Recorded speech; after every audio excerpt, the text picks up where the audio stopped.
오늘 우리에게 주신 하나님의 말씀은 사무엘하 23장입니다. 구약성경 사무엘하 23장의 말씀을 이 시간 함께 읽도록 하겠습니다. 이는 다윗의 마지막 말이라. 이새의 아들 다윗이 말하며 높이 올리운 자 야곱의 하나님에게 기름 부음 받은 자 이스라엘의 노래 잘하는 자가 말하도다. 여호와의 신이 나를 빙자하여 말씀하심이여 그 말씀이 내 혀에 있도다. 이스라엘의 하나님이 말씀하시며 이스라엘의 바위가 내게 이르시기를 사람을 공의로 다스리는 자 하나님을 경외함으로 다스리는 자여 저는 돋는의 아침빛 같고 구름 없는 아침 같고 비후의 광선으로 땅에서 우미 돋는 새풀 같은 이니 하시도다. 내 집이 하나님 앞에 이같지 아니하냐. 하나님이 나로 더불어 영원한 언약을 세우사 만사에 구비하고 견고케 하셨으니 나의 모든 구원과 나의 모든 소원을 어찌 이루지 아니하시랴. 그러나 사악한 자는 다 내어버리울 가시나무 같으니 이는 손으로 잡을 수 없음이로다. 그것들을 만지는 자는 철과 창자루를 가져야 하리니 그것들을 당장에 불사르리로다 하니라. 다윗의 용사들의 이름이 이러하니라. 다그못 사람 요셉 바세바시라고도 하고 에셋 사람 아디노라고도 하는 자는 군장을 두목이라. 저가 한때 800인을 쳐 죽였더라.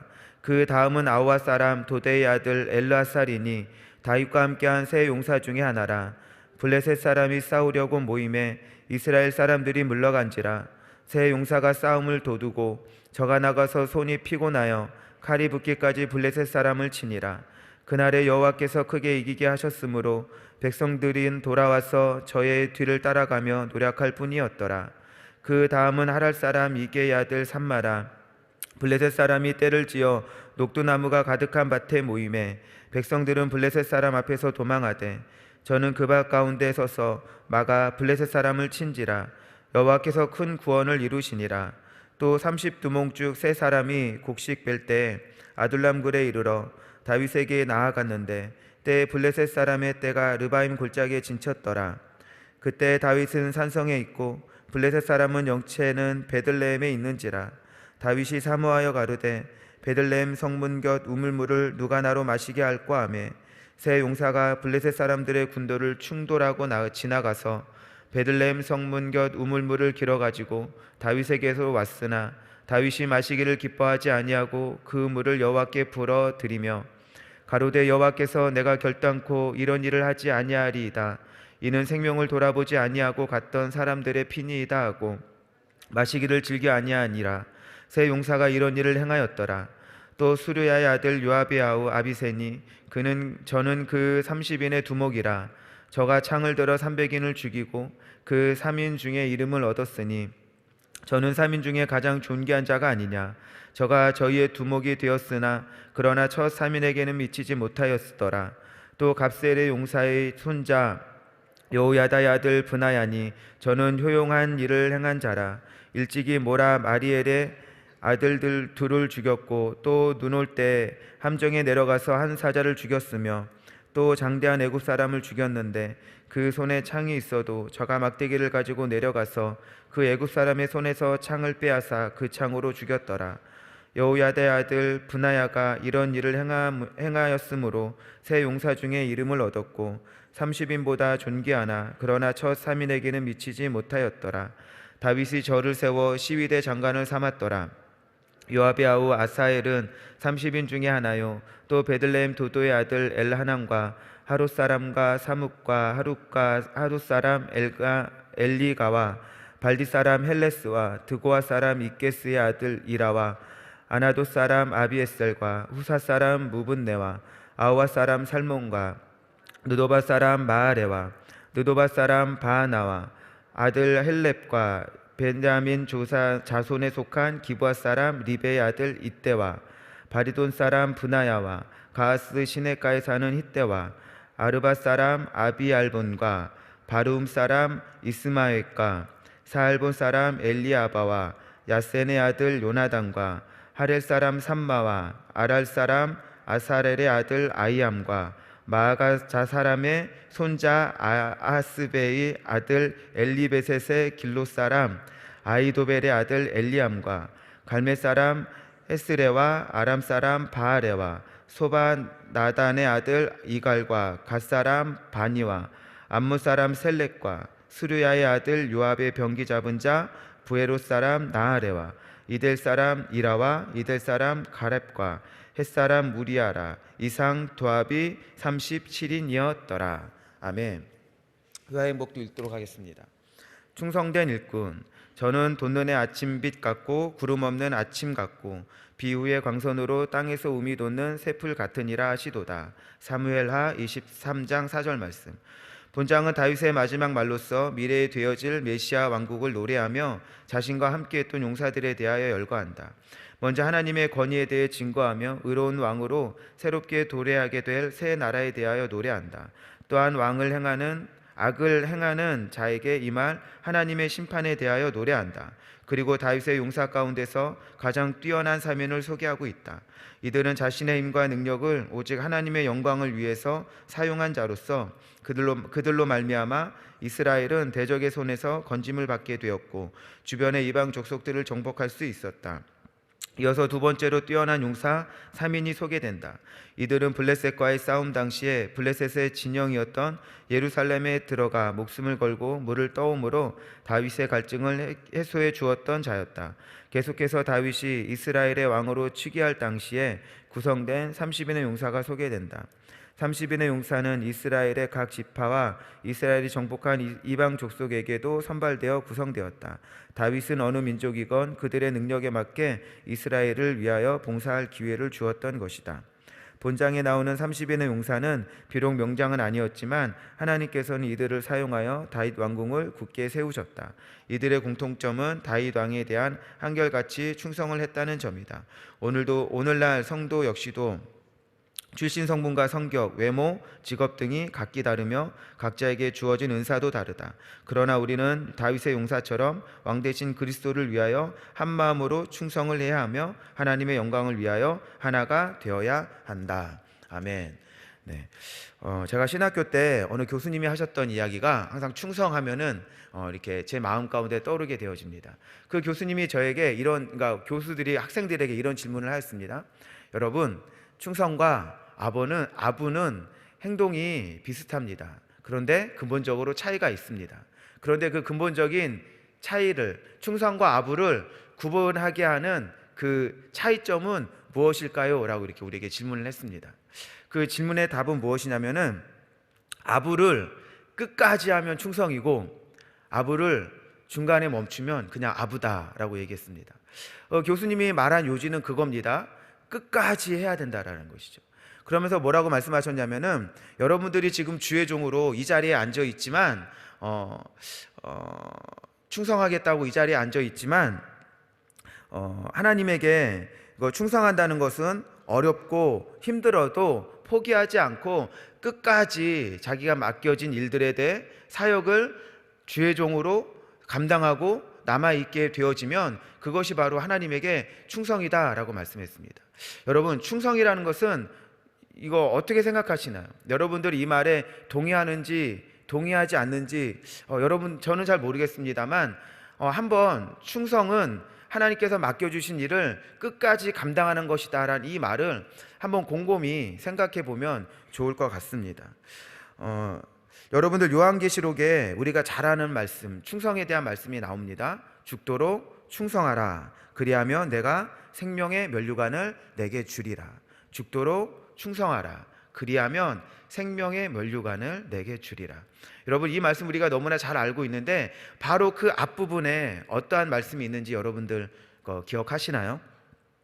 그 말씀은 이렇습니다. 너희가 10일 동안 환난을 받으리니 죽도록 충성하라. 그리하면 내가 생명의 면류관을 내게 주리라.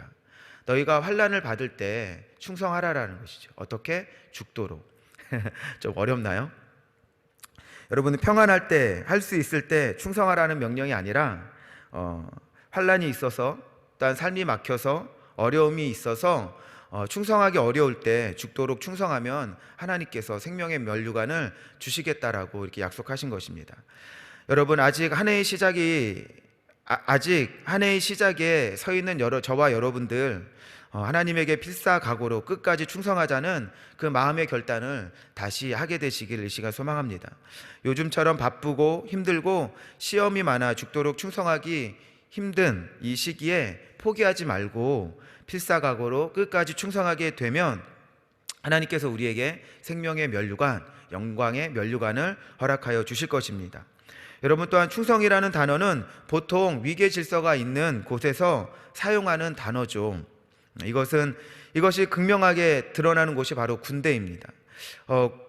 군대에서는 하급관이 상급관에게 충성하지 상급관이 하급관에게 충성하지 않습니다.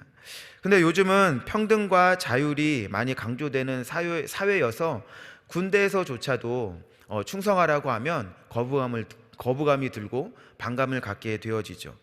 그런데 여러분들,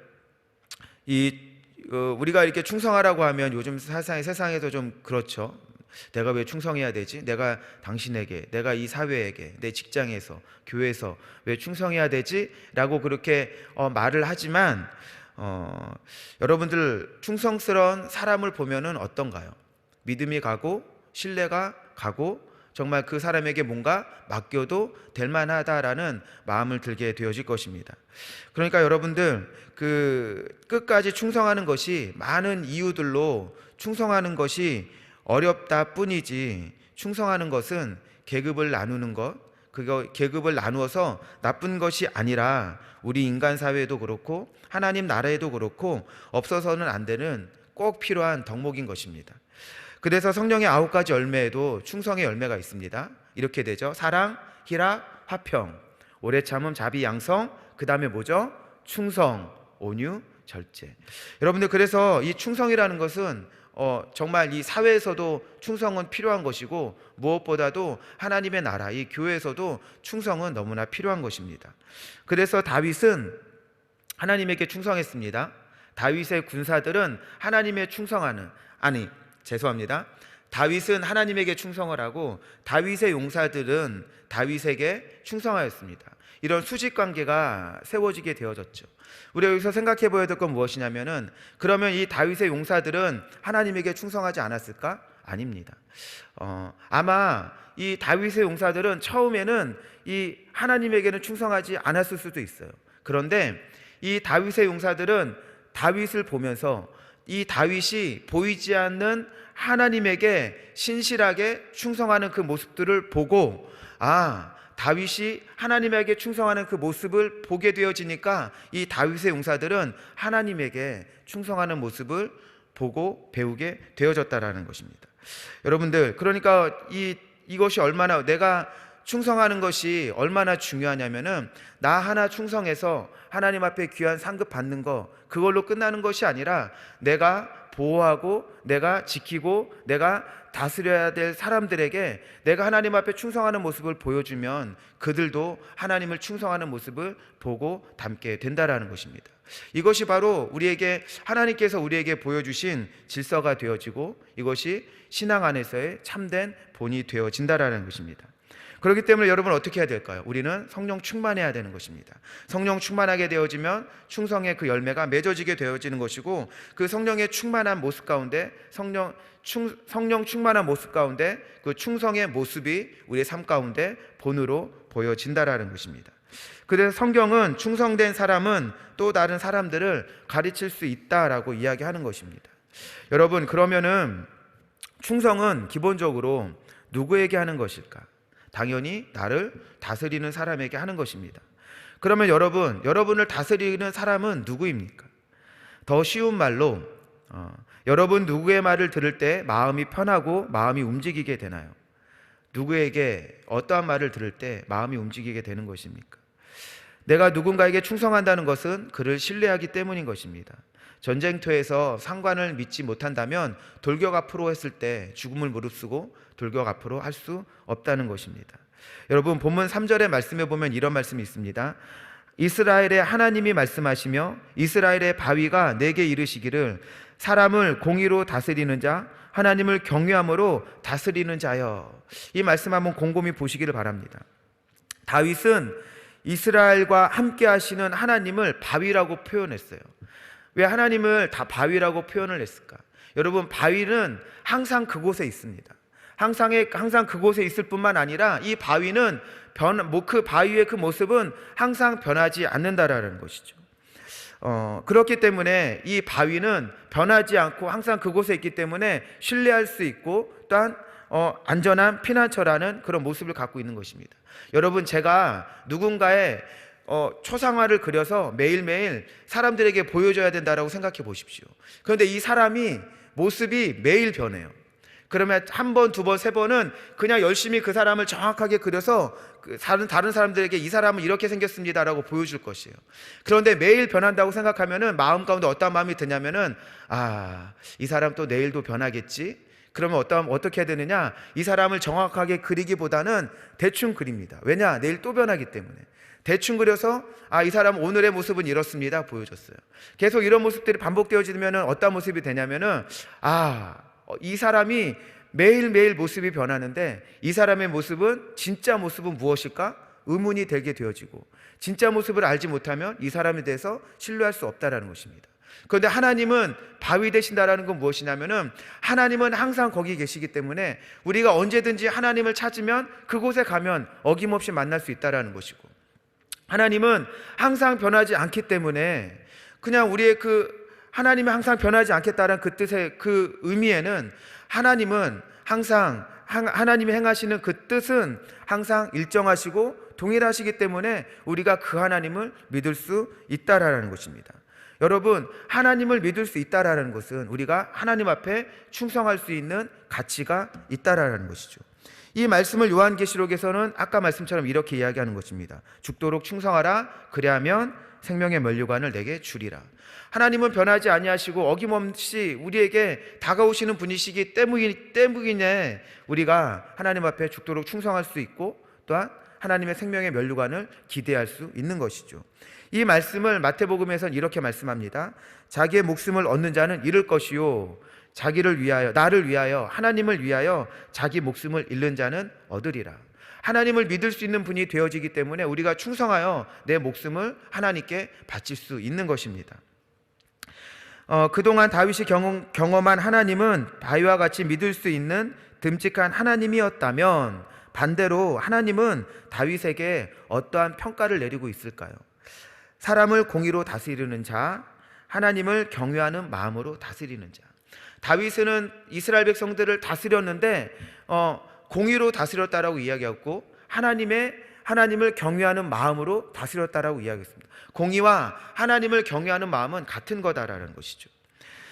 다윗은 하나님과 교통하면서 자기를 다스리는 하나님께서 나를 공의로 다스린다라는 것을 경험하였습니다. 이 경험이 다윗은 이스라엘 백성들에게 어떻게 나타났냐면은, 하나님의 공의로 나를 다스리는 그 하나님을 알고 체험했기 때문에 내가 백성들을 하나님의 공의로 다스릴 수 있었다라는 것입니다. 여러분, 다윗은 왕으로서 하나님의 공의를 알았기 때문에, 그 공의를 체험했기 때문에 함부로 자신의 감정으로 왕의 권력을 사용한 것이 아니라 항상 하나님의 말씀이 기준이 되어져서 공의를 행할 수 있었다는 것입니다. 그러니 다윗의 통치는 하나님을 닮아가는 통치의 모습을 보였다는 것입니다. 하나님이 바위처럼 항상 변하지 않고 일관되게 행하시는 것을 경험한 다윗은 하나님의 말씀이 바위가 되니 공의를 행할 수 있었던 것입니다. 다윗은 하나님의 다스림 가운데 살면서 느꼈던 공의로 자신과 이스라엘을 다스렸던 것처럼 우리 역시도 하나님께서 나를 공의로 다스리신다는 실제적인 경험을 해야 좋으신 하나님의 역사를 알고 이 역사를 나 역시도 나타내는 충성스러운 일꾼이 될 수 있는 것입니다. 또한 충성은 일방 통행이 아닌 쌍방 통행의 사랑의 마음이 순종의 모습으로 나타나는 것입니다. 사랑의 마음이 순종의 모습으로 나타나는 것이 바로 충성이라는 것입니다. 오늘 본문의 말씀을 보면 이스라엘과 블레셋이 전쟁을 하고 진영을 이루게 되어져 있습니다. 그런데 이 블레셋이 진을 친 곳이 베들레헴이다라고 이야기하고 있죠. 그런데 이 베들레헴은 다윗의 고향으로 아마 사울 왕 때 이 베들레헴을 블레셋에게 잠시 빼앗겼던 것 같습니다. 그러니 다윗은 자신이 태어났던 그 고향이 그리워졌겠죠. 그래서 아마 그런 마음이 있었을 것입니다. 내가 이번 블레셋과의 전쟁에서 그 블레셋을 다시 회복하리라 라는 마음이 있어서 뭐라고 얘기했냐면은, 내가 그 성물곁, 어렸을 때 그 놀았던 그 성물곁 우물물을 마시고 싶다라고 그렇게 혼자서 중얼거리듯 탄식을 했던 것이죠.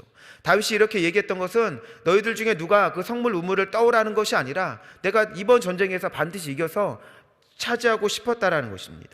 그런데 그 다윗의 충성스러운 새 용사가 그 이스라엘 진영을 돌파하고 뚫고 들어가서 그 우물을 퍼왔다라는 것입니다. 여러분, 다윗이 이 새 용사를 보고 감동했을까요? 감동하지 않았을까요? 감동했을 것입니다. 하나님도 마찬가지십니다. 우리가 하나님 앞에 목숨을 걸고 충성하게 되어지면 하나님이 감동하실까요? 감동하지 않으실까요? 감동하실 것입니다.